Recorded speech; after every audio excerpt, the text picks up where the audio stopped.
कहानी का नाम अडिग फैसला।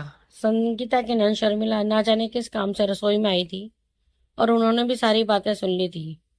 पर सुजाता से बोली, तुम्हें भी अच्छी तरह से मालूम है कि शादी तो मेरी आज से कई वर्ष पहले ही हो चुकी होती, पर होनी को तो कुछ और ही मंजूर था।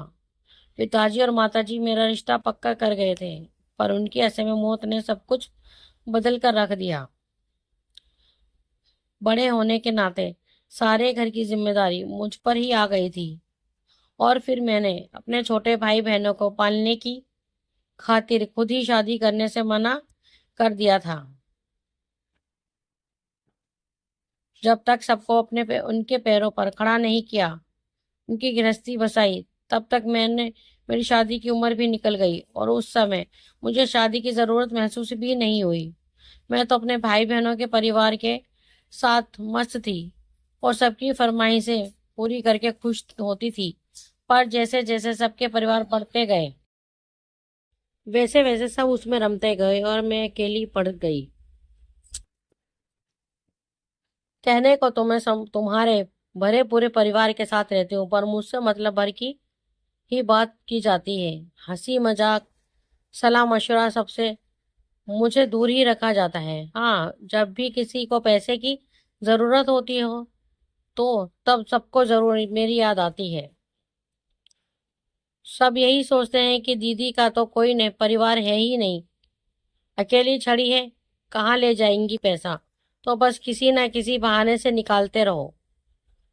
मैं वो माया में फंसी, मतलब परिस्थिति की बातें समझ ही नहीं पाई और यही सोचती रही कि सब मुझे कितना मान देते हैं। पर पिछले महीने जब बीमार पड़ी तो सबकी असलियत सामने आ गई। कोई भी मेरी मदद करने को नहीं आया। तुमने भी हाथ खड़े कर दिए और जिन भतीजे भतीजी को बच्चों की तरह पाला, वो तो मेरे पास आकर झांके भी नहीं। भला हो उस नर्स का जिसकी सेवा की बदौलत मैं खड़ी हो सकी।